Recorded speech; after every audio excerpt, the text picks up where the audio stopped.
I failed 3 exams in one semester. Not because I wasn't smart, because my daily routine was silently destroying my brain. I was waking up at random times, studying for hours but remembering nothing, and crashing every afternoon like clockwork. Sound familiar?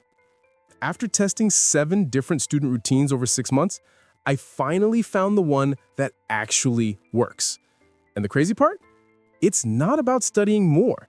It's about designing your day around how your brain actually functions. Let me show you exactly what changed everything. Here's what nobody tells you about being a student. Your brain isn't a machine that runs the same way all day. It has peak hours and crash hours. Most students completely ignore this. They study their hardest subjects when their brain is tired. They scroll Instagram when their brain is sharpest. They eat heavy lunches right before important classes. Then they wonder why nothing sticks. Think of your brain like a phone battery. Without proper charging, without the right apps running at the right time, it crashes. That's exactly what's happening to you. But once you understand your brain's natural rhythm, everything changes. So here's the system I'm going to share with you today. I call it the 4-phase student day. Phase 1, morning power. That's when your brain is sharpest. Phase 2 is afternoon focus. That's when you apply what you've learned. Phase 3 is evening reset. That's when you recharge your mental batteries. And Phase 4 is night architecture. That's when your brain actually saves everything in the memory. Miss any of these phases, and the whole system breaks down. But nail all 4? You'll study less, remember more, and actually have time for yourself. Let's break down each phase. Phase 1, morning power. Most students either torture themselves with 4 a.m. wake-ups or they set 10 alarms and still wake up at noon. Both are wrong.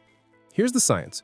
Your brain's cortisol levels naturally peak between 6 and 8 a.m. That's your body's built-in wake-up signal. Fighting against it by forcing 4 a.m. routines, that actually increases stress hormones and kills focus later. The sweet spot for students is between 6 and 7:30 a.m. Early enough to be productive, late enough to be sustainable. And here's the key. What you do in the first 10 minutes matters more than what time you wake up.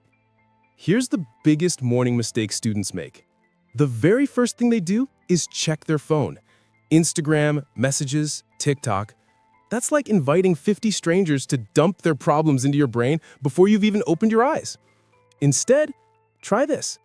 When you wake up, don't touch your phone for the first 20 minutes. Get up, drink a full glass of water. Your brain is actually dehydrated after 8 hours of sleep. Then open your window or step outside for 2 minutes. Natural light signals your brain to stop producing sleep hormones. This simple routine increases morning focus by almost 40%. I know it sounds basic, but basic works. Now, here's the most important part of your morning. Your brain is sharpest in the first 2 hours after waking up. Neuroscientists call this your cognitive peak. Most students waste this time eating breakfast slowly, scrolling social media, or watching random videos. That's like having a Ferrari and using it to go to the grocery store. Use your cognitive peak for your hardest subject. Struggling with math? Solve problems in the morning. Learning a new language? Practice vocabulary now. Writing an essay? Draft it when your brain is fresh. 1 focused hour in the morning equals 3 tired hours at night. This single change boosted my grades by 2 letter marks. But here's what most productivity gurus don't tell you. Your morning routine means nothing if your afternoon falls apart. And for most students, afternoons are where focus goes to die. You've been in class for hours. You ate lunch, you feel that heavy, foggy feeling creeping in, and suddenly, studying feels impossible. This is the afternoon slump, and almost every student experiences it. But what if I told you the afternoon slump isn't a problem to fight? It's actually a signal to work differently. That brings us to Phase 2. Phase 2, afternoon focus. Here's the secret. Your brain after lunch isn't designed for learning new things. It's designed for applying what you already know. See, when you eat, blood flows to your digestive system. Your brain gets less oxygen. That's why heavy thinking feels so hard after lunch. But here's what still works perfectly. Practice problems, past exam papers, revision flashcards. Active exercises where you're doing, not just reading. So structure your afternoon around practice, not theory. New concepts in the morning, application in the afternoon. This matches your brain's natural energy patterns. Now, let's talk about classes. Most students sit in class like zombies. They copy everything the teacher says word for word. They nod their heads, but nothing sticks. 3 hours later, they can't remember a single thing. That's passive learning, and it's almost useless. Here's what actually works. It's called the active learning protocol. First, take notes in your own words. Don't copy, translate. Second, ask one question per class. Even a small question keeps your brain engaged. Third, spend 2 minutes after class summarizing what you learned. Just speak it out loud or write 3 sentences. This simple protocol tripled my retention. Now here's where most students completely crash. Classes are over, you're mentally exhausted. You think, I should study more, so you force yourself to sit down with your books, but your brain just won't cooperate. You read the same paragraph 5 times, nothing goes in. This is your brain screaming for a reset. And if you ignore it, you'll burn out. I learned this the hard way. I used to push through exhaustion every single day. My grades dropped, my mood tanked. I felt like a failure until I discovered Phase 3. Phase 3, evening reset. After a full day of mental work, your brain needs movement, not hardcore gym sessions, just 20 to 30 minutes of physical activity. Play basketball, go for a walk, dance in your room, do some yoga, anything that gets your body moving. Here's the science. Exercise increases blood flow to your hippocampus. That's the part of your brain responsible for memory. Students who exercise in the evening actually remember more of what they studied during the day. Plus, it reduces stress hormones that block learning. Movement isn't a break from productivity. It's part of productivity. After moving your body, it's time for something most students completely skip: creative time. I know what you're thinking. I don't have time for hobbies. I need to study. But here's the truth. Even the top students in the world don't spend every hour studying. They draw, they play music, they build things, they cook. Why? Because creativity acts like a mental reset button. It prevents burnout, it reduces anxiety, and it actually makes studying feel easier afterward. 30 minutes of creative time in the evening will make your next study session twice as effective. This isn't wasted time. This is strategic recovery. Now, after you've recharged, there's one more evening study session. But this one is different. This is not the time for heavy learning. Your brain is tired. It won't absorb new complex information well. Instead, use this time for light revision. Review your notes from earlier today. Solve easy or medium practice problems. Summarize key concepts in your own words. Organize your materials for tomorrow. Think of this as a gentle review, not intense cramming. 20 to 30 minutes is plenty.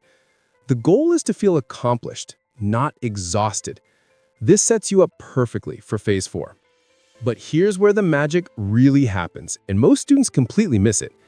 Everything you studied today, it's still flowing around in your short-term memory. It hasn't been saved yet. Your brain converts short-term memories into long-term memories during sleep. Cut your sleep short?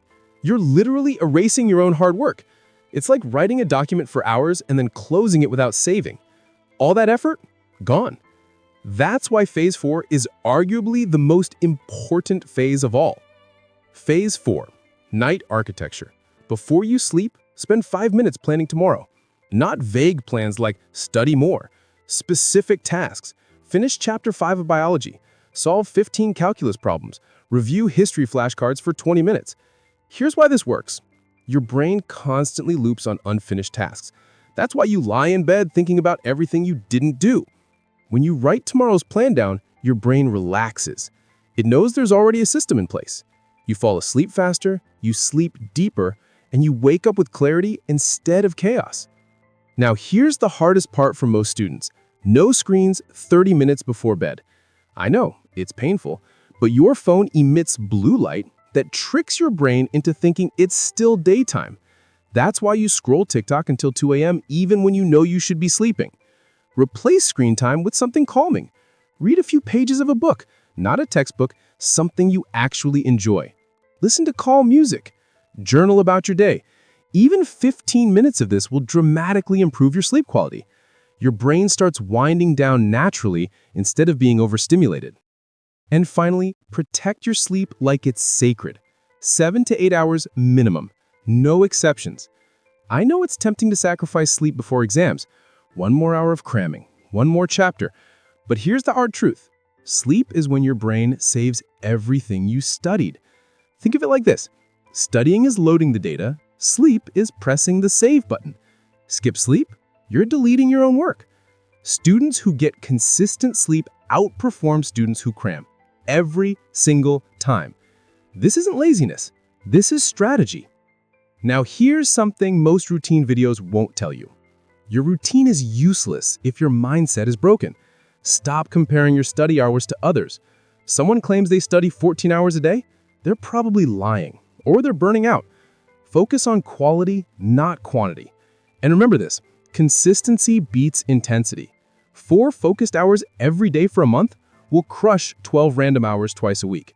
You don't need to be perfect. You need to be consistent.